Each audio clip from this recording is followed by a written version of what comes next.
Este año, si tenés 16 años o los cumplís hasta el 27 de octubre, vas a poder votar. ¿Qué necesitas para hacerlo? Tener renovado tu DNI y estar incluido en el registro de electores que confecciona la Justicia Nacional Electoral. Si todavía no renovaste tu DNI, tenés tiempo de hacerlo hasta el 30 de abril. Para saber si tenés que renovar tu DNI, ingresá en www.mininterior.gov.ar. Todos los DNI son válidos para votar.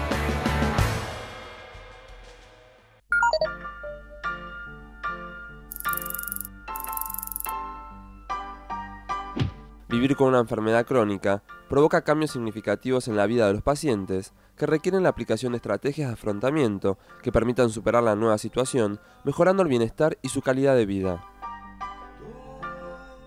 Hacer ejercicios, una buena alimentación y chequeos frecuentes son hábitos saludables que generan beneficios físicos y vitales.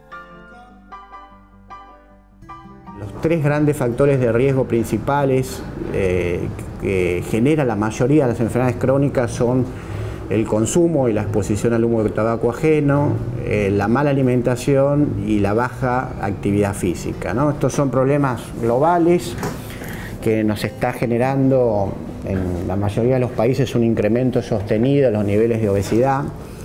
Y con este incremento sostenido de los niveles de obesidad genera que se esté incrementando a nivel global también la prevalencia de diabetes, de colesterol elevado y de factores de riesgo que tienden a que la enfermedad cardiocerebrovascular sea una de las enfermedades que tienen mayor carga de mortalidad en nuestro país.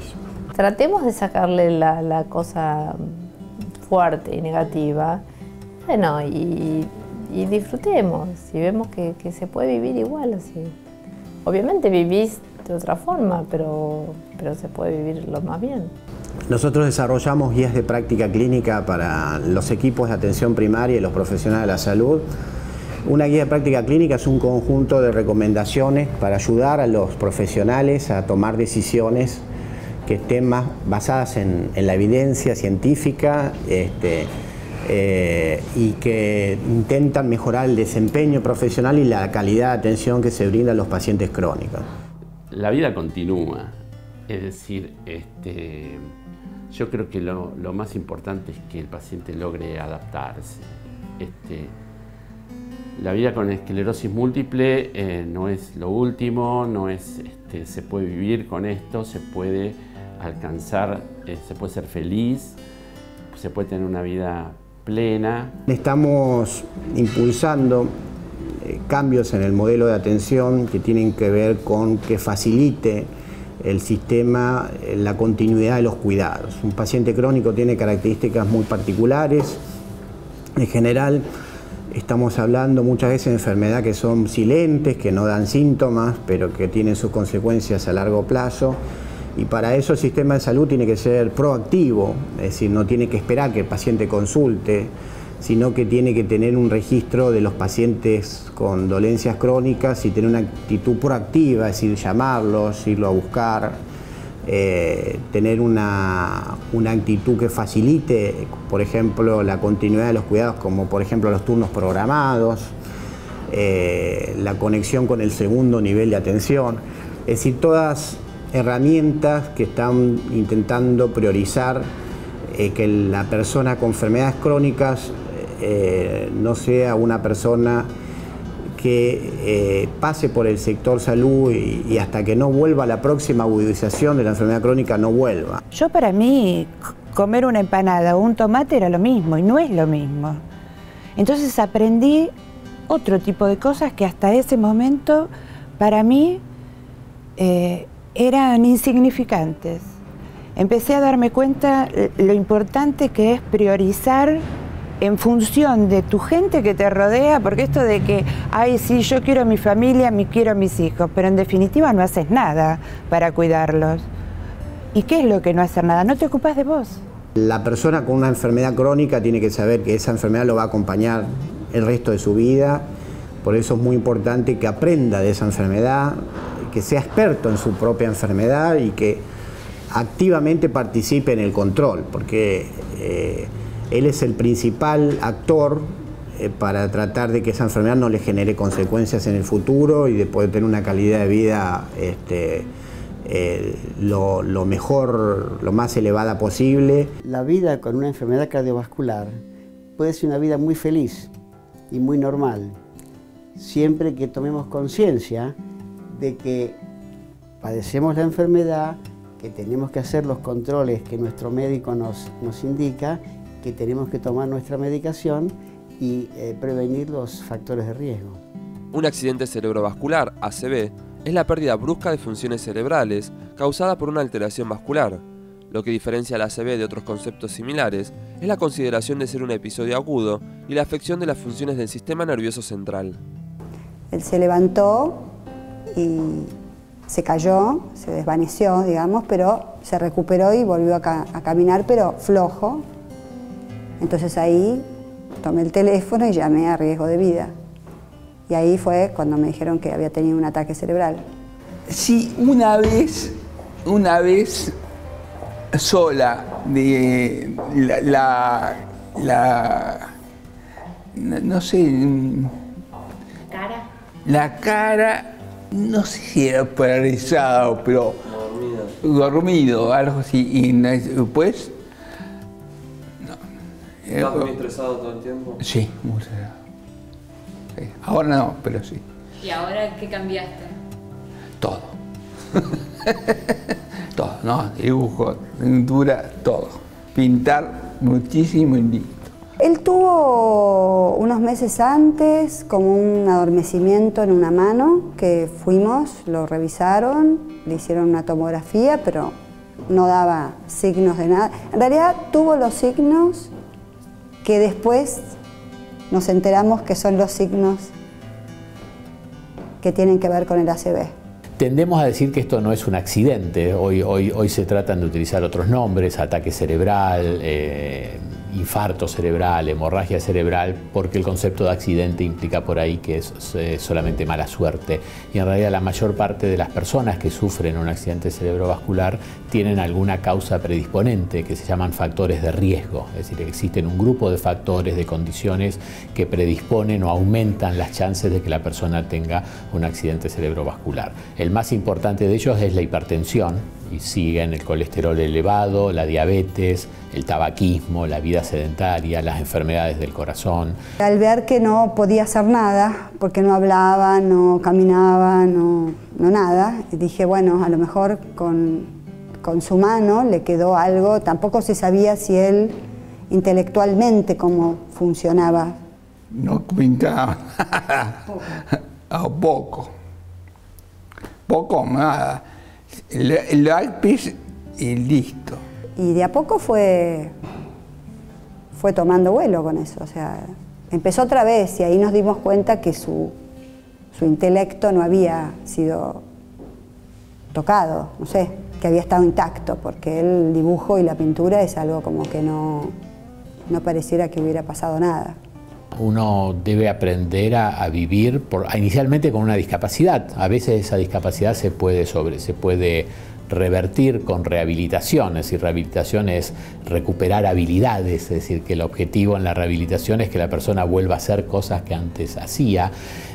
A veces se logra devolviendo la función que se había perdido y otras veces reemplazándola. Por ejemplo, alguien que escribía con la mano derecha puede aprender a escribir con la mano izquierda si la mano derecha ha quedado afectada. Como que uno lo ve ahora y dice, bueno, se puede.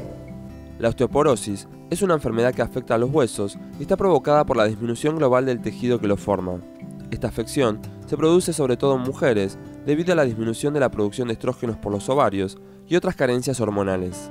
Para mí fue una oportunidad de vida, una oportunidad de cambiar la vida para mucho mejor, porque yo era alguien que me había dedicado a estudiar y nunca me había ocupado de la actividad corporal.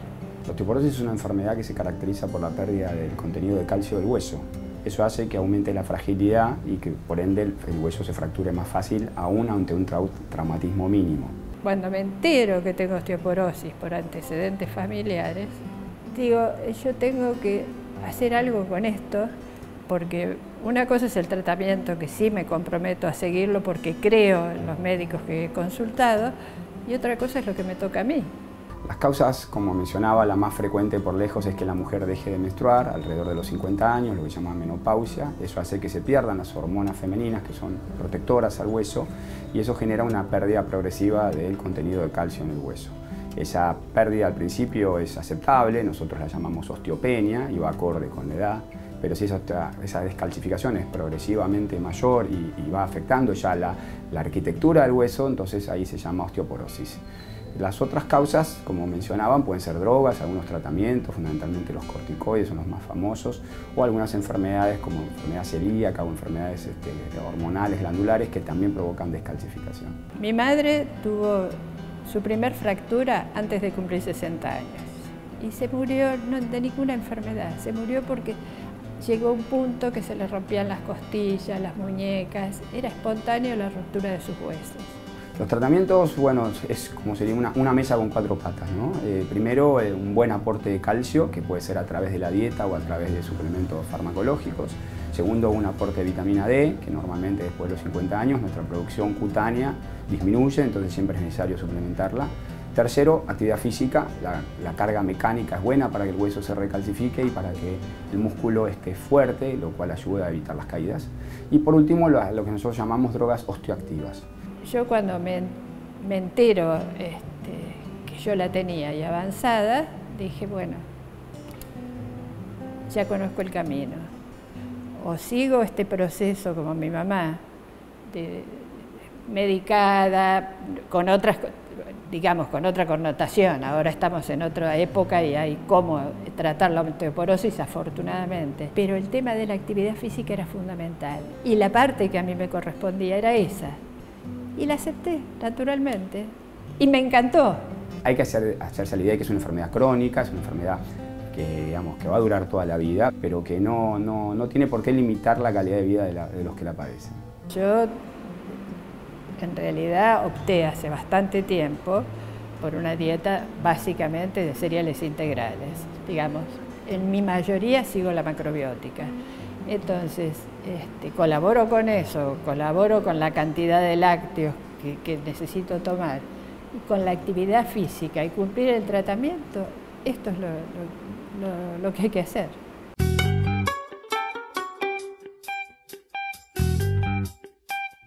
La esclerosis múltiple es una enfermedad consistente en la aparición de lesiones crónicas del sistema nervioso central.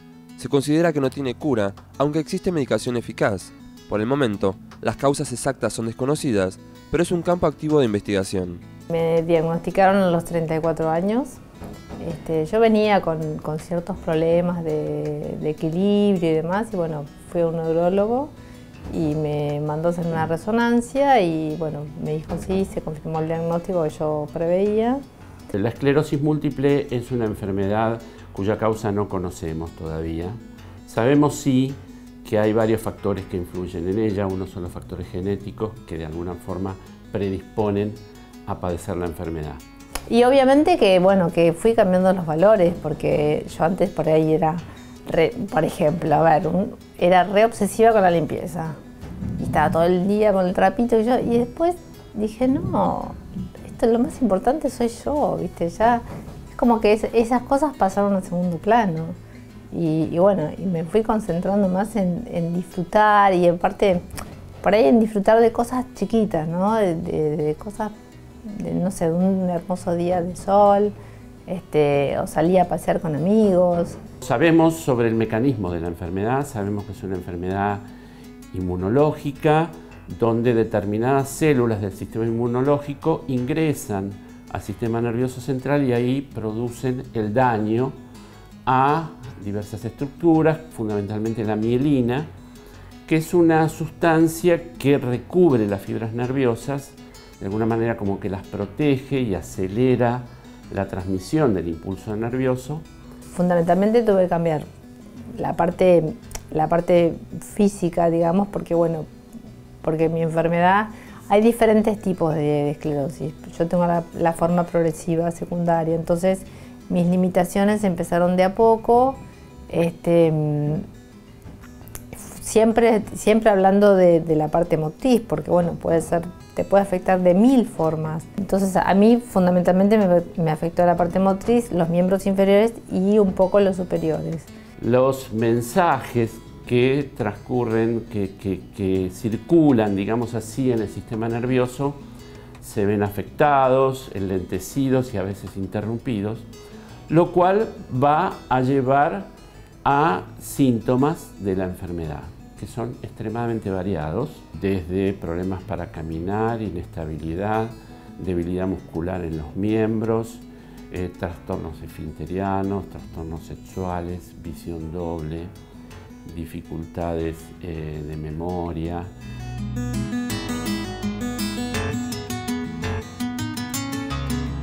Como fueron de a poco los cambios, es como que fui haciendo adaptaciones en mi casa para poder estar más segura y más cómoda. Definitivamente la esclerosis múltiple es una enfermedad de gente joven.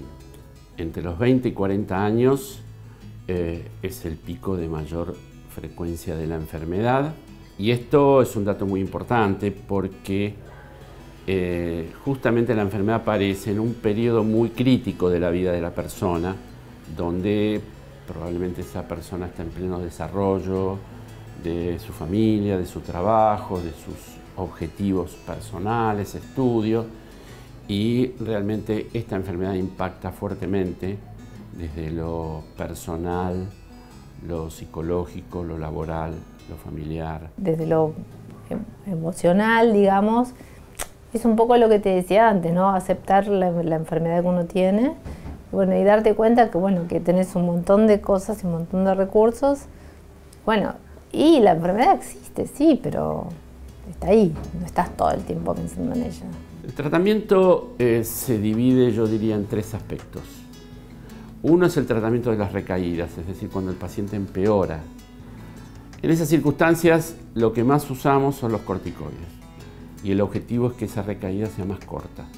Hay un tratamiento dirigido a prevenir la aparición de estas recaídas y la progresión de la discapacidad, que afortunadamente tenemos cada vez más opciones de tratamiento. El diagnóstico existe, sí, está, pero no estoy todo el tiempo pensando en eso. Yo no soy una esclerosis múltiple con patas, soy una mujer que tiene un montón de cosas y esclerosis. El tercer enfoque terapéutico es el tratamiento sintomático. Es decir, cómo manejamos los síntomas, las quejas concretas de los pacientes. Por ejemplo, una dificultad urinaria, los problemas sexuales, los problemas de la memoria, la fatiga, que es uno de los síntomas primordiales de la enfermedad. Es decir, cada uno de estos síntomas tiene un manejo particular, que es importante hacerlo porque eso influye directamente en la calidad de vida de la persona.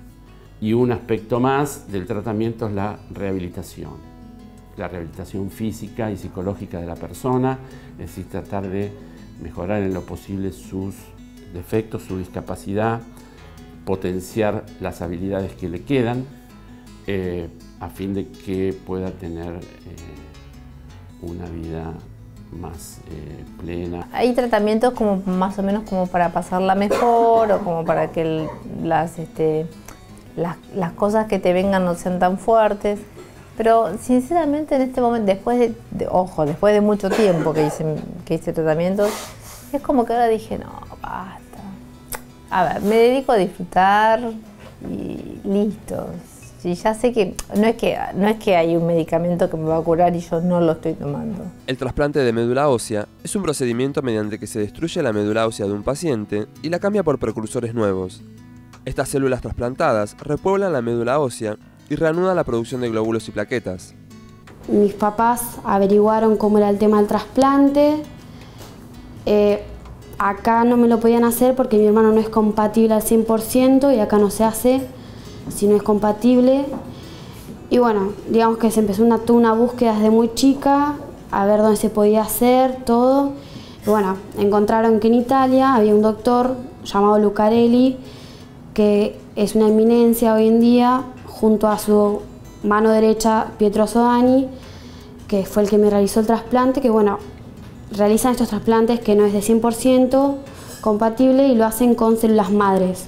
a mi hermano le tuvieron que sacar células madres como 3 meses antes del trasplante para potenciar el porcentaje de compatibilidad. Después, en el momento, digamos, del trasplante, de la infusión, digamos, a mí me pasaron primero las células madres de mi hermano y después la médula que le habían extraído. Para todo eso, bueno, tuve 1 año y medio en Italia con complicaciones de catéteres, infecciones que tengo. Después me hicieron, bueno, quimioterapia por 2 meses antes del trasplante. Cuando entré, que me internaron, me hicieron 10 días más de quimioterapia muy fuerte. Digamos que mató todo adentro y bueno, ahí llegó el día del trasplante. Un día anterior le tuvieron que sacar la médula a mi hermano y bueno, pues me la pusieron a mí, digamos, una transfusión. Es una transfusión. Muchos se confunden con el tema de que te pincharon, te hicieron una punción. No, no es nada que ver. Es una transfusión. A mí me la pusieron por el catéter. Este trasplante es un trasplante relativamente nuevo que se hace. Entonces el médico, digamos, la mejor referencia es Judith. La verdad que fue exitoso, nadie se lo esperaba. Yo tuve muchas complicaciones anteriormente, entonces todos decían, de acá no sale viva. Salí perfecta, todos recontentos. A los 20 días me hicieron un aspirado medular. Ya estaba al 100%, o sea, ya había aceptado mi cuerpo la médula de mi hermano. Y desde ahí, bueno, tuve que comenzar con muchos medicamentos, digamos, inmunosupresor. Los trasplantes de médula ósea se pueden dividir, se llama de médula ósea, pero en realidad uno podría decir de los progenitores de las células de la sangre. Es lo que uno hace, el trasplante se llama así. En nombre técnico sería progenitores hematopoyéticos. Y lo podés dividir de acuerdo al tipo de trasplante que usás, al tipo de células que usás, que pueden ser de la médula ósea, pueden ser de la sangre periférica, llevando los progenitores a la sangre periférica, o pueden ser de la sangre de cordón umbilical. Esto en grandes rasgos. Hay otros tipos y variaciones.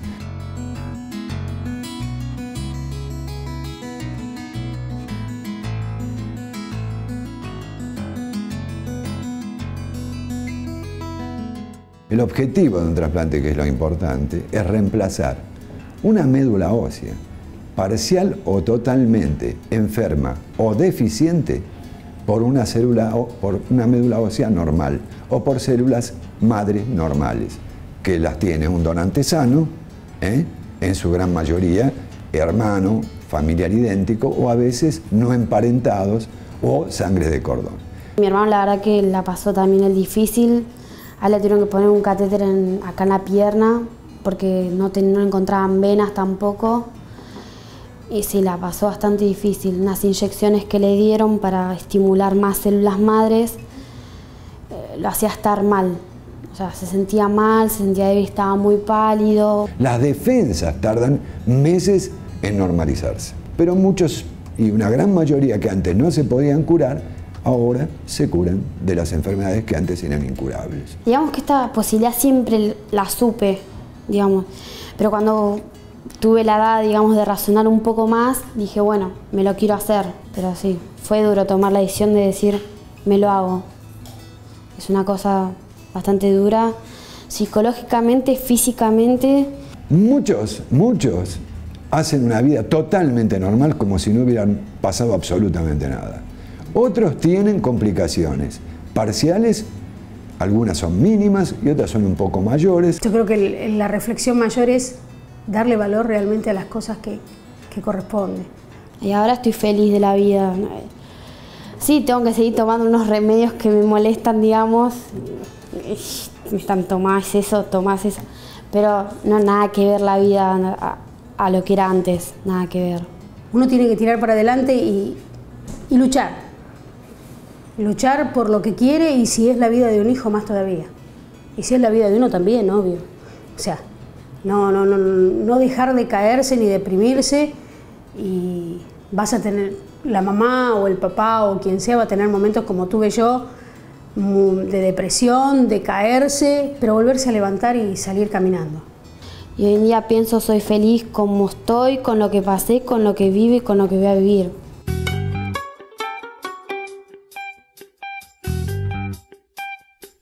La diabetes es un conjunto de trastornos metabólicos que afecta a diferentes órganos y tejidos durante toda la vida y se caracteriza por un aumento de los niveles de glucosa en la sangre. Tuve un estrés emocional muy importante que fue que perdí mi negocio, lo que a mí y a mis hijos nos brindaba el sustento económico. Y yo me hice tanto problema que un día estando en ese negocio, y sabía yo que era irremediable, irreversible, yo sentí orgánicamente algo, como que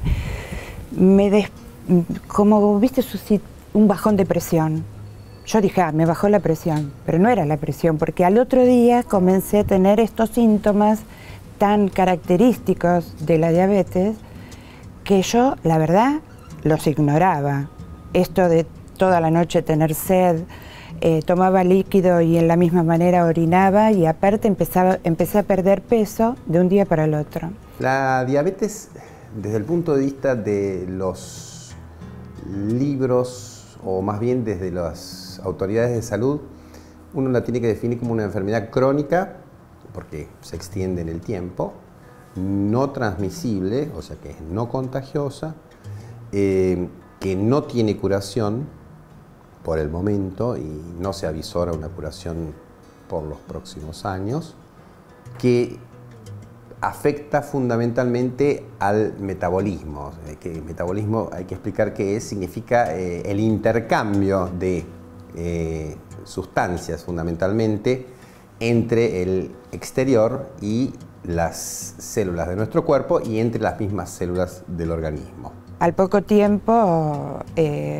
me fui a hacer ver a los días, 3 días de estar así, 4 días, y directamente no me dejaron salir del sanatorio. Precisamente la diabetes es un trastorno en el cual no hay un buen aprovechamiento de estas sustancias porque falta una hormona, que es la insulina, que es la que favorece el metabolismo fundamentalmente de los azúcares, de la glucosa. Directamente me dijeron que tenía diabetes y entonces yo, como no entendía lo que me estaba diciendo, digo, bueno, ¿y cómo hago? ¿Cómo me curo?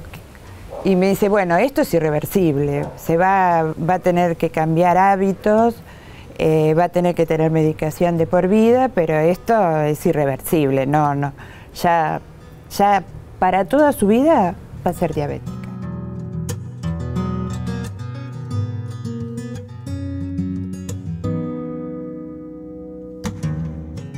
En algunos casos falta totalmente y ahí hablamos de un tipo de diabetes que se llama diabetes tipo 1 y en otros casos la insulina está presente en distintas cantidades.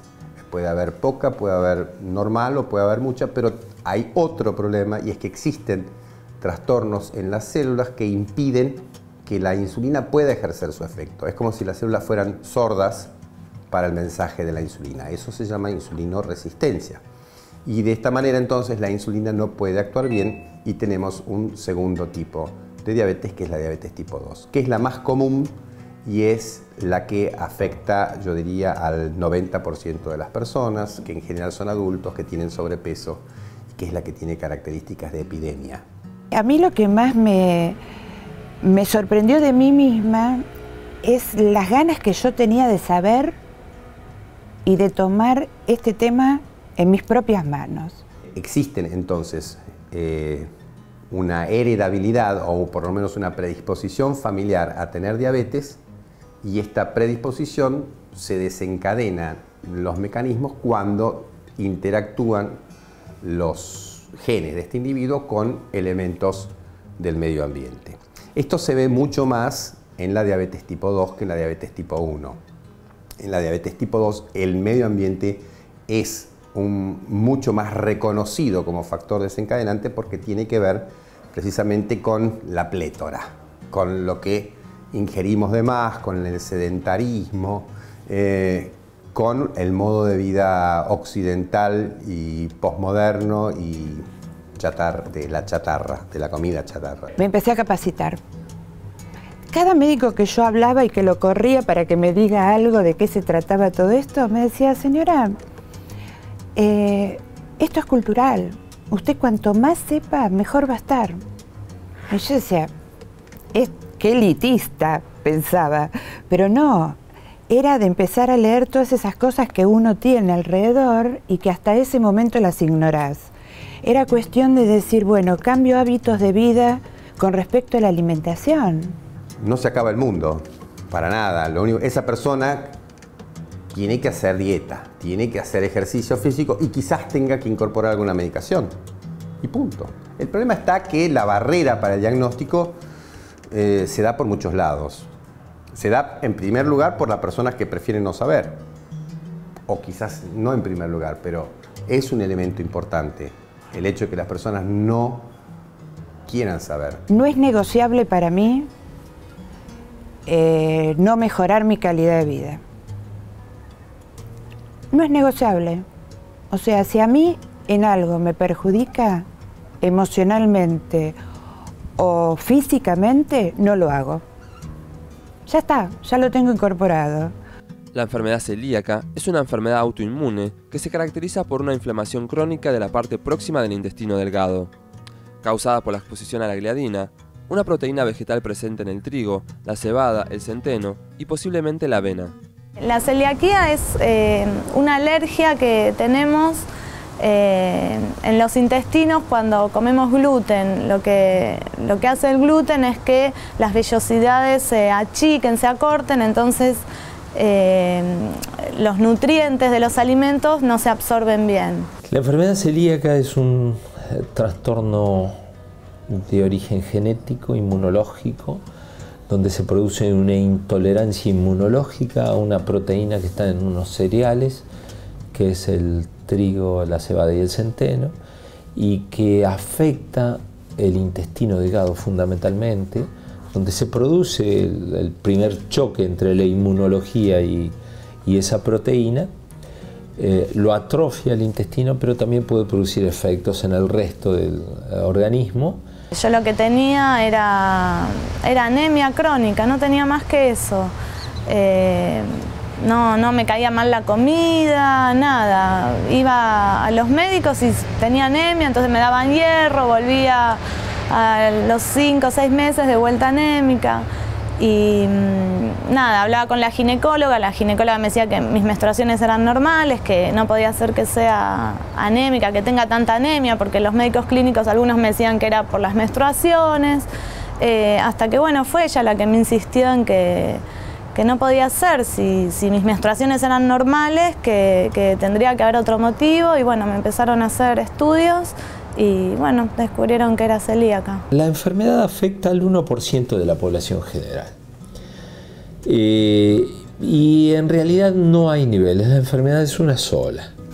Por lo tanto, todo individuo que es diagnosticado con enfermedad celíaca tiene un solo tratamiento por hoy, básicamente un solo tratamiento. Después puede haber suplementos de acuerdo a los compromisos que tenga, pero el tratamiento es la dieta libre de gluten, excluir de la alimentación la proteína que lo agrede, que lo ofende. Fui a CELA, que es la Asociación de Celíacos, nada, para informarme un poco, a ver qué podía, qué no podía, que te den ideas sobre cómo puedes reemplazar.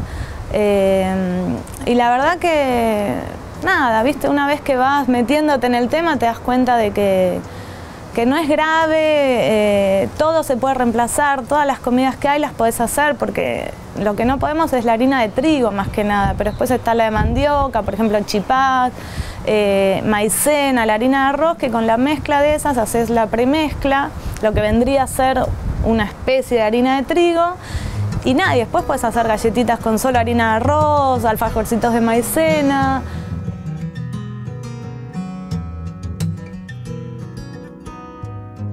Es posible que uno encuentre, es muy común verlo así, que hay gente que tiene mayor cantidad de síntomas, mucho más afectada clínicamente, y otros que ni tienen noción de enfermedad, pero poseen la enfermedad celíaca. Ellos se sienten, entre comillas, asintomáticos. Y es probable que haya por lo menos la mitad de toda la población que curse una historia clínica prácticamente asintomática y por lo tanto no consultan o consultan por cosas que parecerían inicialmente no relacionadas con la enfermedad, pero que sí están relacionadas. No es cuestión de, viste, ir metiéndote y te das cuenta de que no es nada grave, no tenés que tomar medicación, no tenés que nada. Yo dejé de estar anémica porque empecé a absorber nutrientes, o sea, como que me empecé a sentir mejor.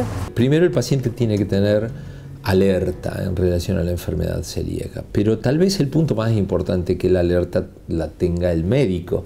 Y muchos esfuerzos están haciendo en la educación de los médicos de atención primaria, que son los primeros que están observando en líneas generales a los pacientes. En realidad como que la celiaquía no es una enfermedad, como que es una condición, porque, o sea, yo no me siento enferma, no tengo ningún problema, yo tengo la condición de no poder comer harina de trigo. Bueno, trigo, avena, cebada y centeno, pero básicamente digo la harina de trigo porque es lo que más está en todo. Pero como que en realidad, o sea, si yo no como eso, no es que me siento mal, o sea, yo estoy perfecta. Le está demostrado que la gran mayoría, por no decirte, todos los fenómenos secundarios que conlleva el no tratamiento de la enfermedad celíaca o la enfermedad no diagnosticada, desaparecen. Todos los riesgos desaparecen con la realización de dieta libre de gluten. Y a más largo plazo de dieta libre de gluten, claramente menor es la tasa de complicaciones que puede haber. Me meto en internet y decían que podía llegar a tener problemas para quedar embarazada y bla, bla, bla, bla, bla, bla. La verdad que tuve 2 embarazos bárbaros, quedé embarazada enseguida, como que eso no fue problema. Quizás lo que sí te puede causar problemas para quedar embarazada es si sos celíaca y no lo sabés, que creo que ese es el mayor problema.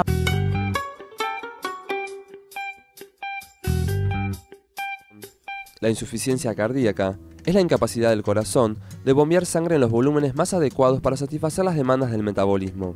Es un síndrome que resulta de trastornos, bien sea estructurales o funcionales, que interfieren con la función cardíaca. Y en el 2009, haciéndome un chequeo de estos que nos tenemos que hacer los diabéticos todos los años, corazón, ojos, esto, aquello, qué sé yo, me dolía la panza, fui a un clínico. Y cuando le llevo los resultados al clínico me dice, bueno, colesterol alto, de esas cosas, y me habían hecho un estudio del corazón que era un ecoestrés. El corazón es un músculo que late alrededor de 90.000 a 100.000 veces por día, o sea, no deja de trabajar nunca. Y para poder trabajar bien tiene que recibir sangre con oxígeno, con nutrientes. Esa sangre le llega por las arterias coronarias. Cuando esas arterias coronarias se obstruyen, ya sea parcial o totalmente, el corazón deja de recibir oxígeno y nutrientes y se produce lo que llamamos enfermedad coronaria. Mucho no se sabe. Lo que sí, nunca fui prolijo con el tema de la alimentación. Siempre, yo toda mi vida jugué al rugby y siempre comí mucho. Dejé de jugar al rugby y seguí comiendo mucho. Y cualquier cosa, entonces, y nunca le di mucha bolilla. Y probablemente la mala alimentación haya sido que haya empezado con diabetes, ¿no? Con diabetes del tipo 2, tomaba pastillitas al principio. Tampoco fui muy prolijo con la comida hasta que tuvieron que empezar a inyectarme, me tuve que empezar a inyectar insulina para controlar. La causa más frecuente es la aterosclerosis. Es una enfermedad de todo el sistema circulatorio. Es cuando las arterias con el tiempo se van cerrando, reduciendo su luz y reduciendo la cantidad de irrigación.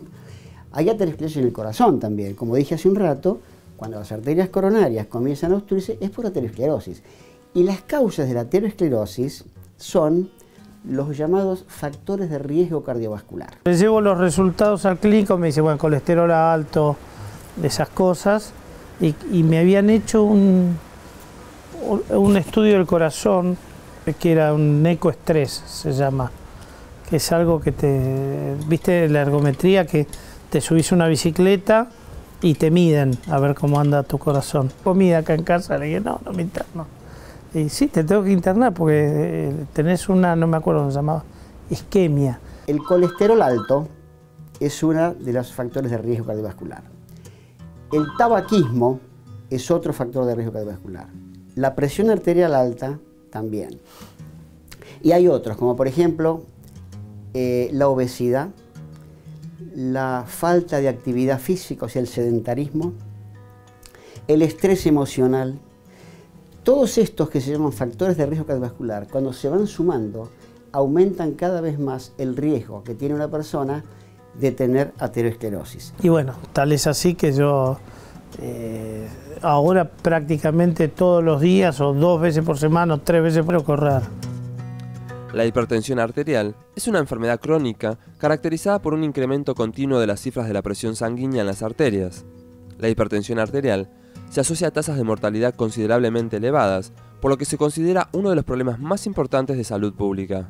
Y ahora cuestión de 6-7 años, de casualidad, tomándome un día la presión porque nunca se había presentado esa oportunidad o no tenía interés, y ahí sale que tengo en ese momento 17,9, una presión altísima. Obviamente al otro día fui al cardiólogo y empezamos a hacer un montón de chequeos y estudios hasta que se diagnosticó que no era un problema cardíaco, sino es una presión reactiva. Es decir, el organismo ante cualquier eventualidad buena, mala, que te altere, te levanta la presión. La hipertensión arterial es la elevación de las cifras de presión arterial que la sangre ejerce sobre las paredes de las arterias. La sangre expulsada por el corazón ejerce una presión sobre las paredes de las grandes arterias y de las pequeñas arterias. Esa presión se puede medir. Yo empecé con medicación, obviamente una dieta hiposódica full, que es la base de todo el tratamiento. Y empecé con una medicación.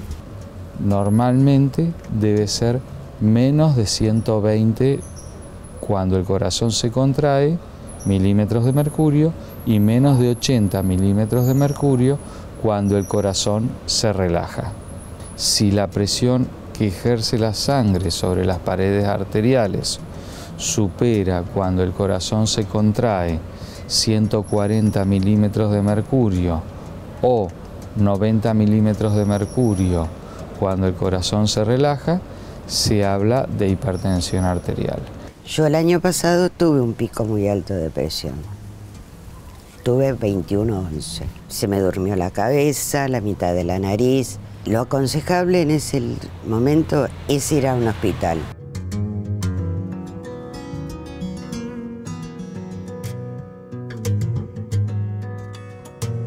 Te hace pensar de que no sos invulnerable. Entonces te hace tomar conciencia en ese aspecto, de que tu vida está en riesgo de vida.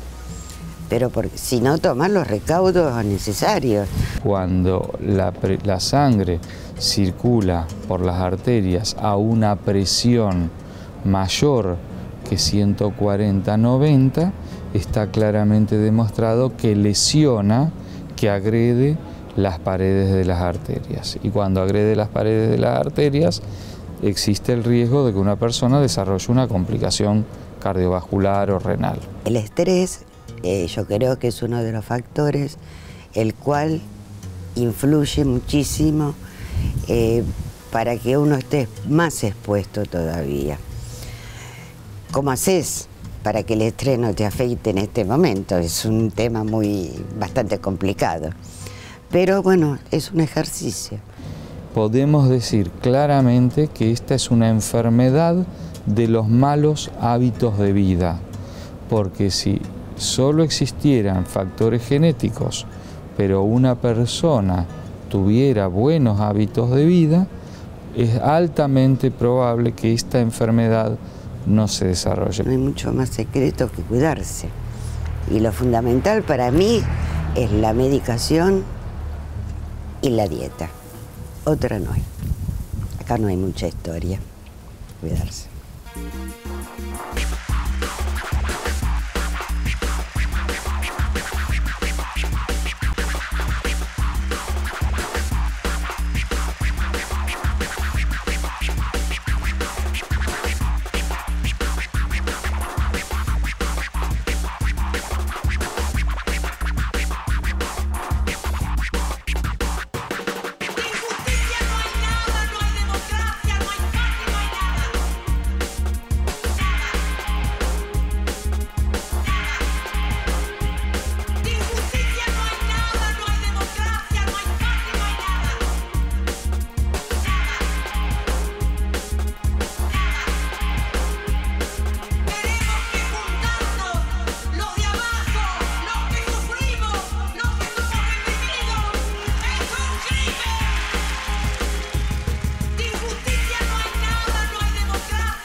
justicia alguna